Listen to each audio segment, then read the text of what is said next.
Hello guys, for today, ayan, kumakain yung mother ko ng sugar cane. Oh, sa Tagalog, tubo. Kilala nyo ba siya guys? Kung ano yung tubo. Dito sa amin tubo. In English, sugar cane. Oh, taray.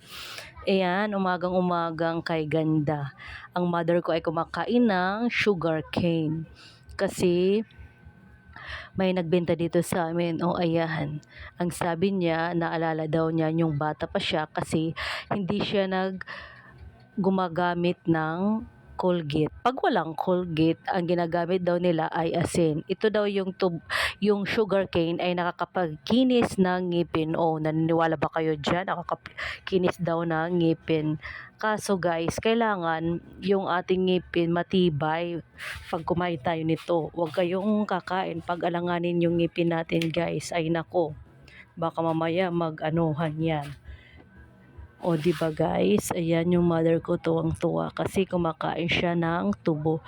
Kasi sa haba daw ng panahon, ngayon lang siya nakakain ng tubo. O di ba guys, so tingnan naman yung mother ko, taray ni mother, pak na pak. O ayan, kaya pa daw niya. Kaya pa daw niyang matngat ng tubo guys. Kailangan matibay pa yung ngipin nyo.